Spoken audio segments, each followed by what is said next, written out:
నమస్తే welcome to four sites TV. ఓటమి భయంతో తట్టుకోలేక వైసీపీ నాయకులు పిచ్చి పిచ్చిగా మాట్లాడుతున్నారని మాజీ మంత్రి కన్నా లక్ష్మీనారాయణ కౌంటర్ ఇచ్చారు.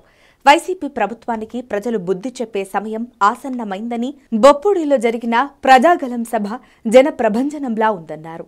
బొప్పుడి సభకు 12 కిలోమీటర్ల దూరంలో నేను ట్రాఫిక్లో ఇరుక్కుపోయానంటే సభకు ఎంత భారీ ఎత్తున ప్రజలు తరలి వచ్చారనేది అర్థం చేసుకోవాలని మాజీ మంత్రి అన్నారు.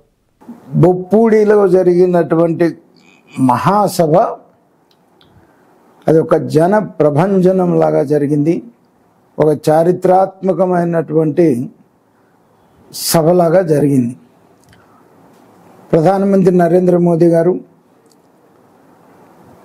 తెలుగుదేశం పార్టీ జాతీయ అధ్యక్షులు నారా చంద్రబాబు నాయుడు గారు, జనసేన అధ్యక్షుడు పవన్ కళ్యాణ్ గారు, నారా లోకేష్ గారు మరి ఆ సభలో పార్టిసిపేట్ చేయటం,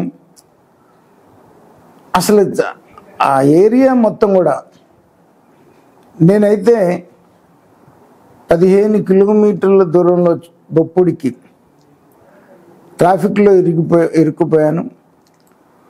ప్రధానమంత్రి గారి సియాఫ్లో నేను ఉన్నాను. అక్కడికి చేరుకోగలను లేదు అనేటువంటి ఒక భయం నాలో పట్టుకుంది. 15 కిలోమీటర్లు కూడా ఎటు చూసినా కూడా 15 కిలోమీటర్లు ట్రాఫిక్ ఆగిపోయింది. గ్రౌండ్లో ఉన్న జనం ఒక భాగమే ఉన్నారు, 3 భాగాల జనం బయటే ఉన్నారు. పోలీసు తీవ్రంగా వైఫల్యం చెందింది. మీటింగ్ ప్లేస్కి సరిగ్గా జనాన్ని చేరనీయకుండా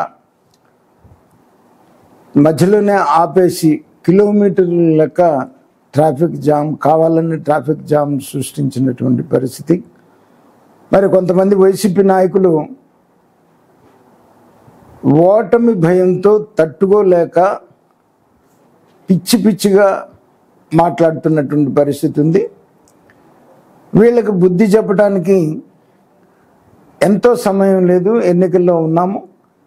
ఖచ్చితంగా ప్రజలు మీకు బుద్ధి చెప్పి ఎన్డీఏ కూటమిని అధికారంలోకి తీసుకొస్తారని చెప్పేసి నేను ఈ సందర్భంగా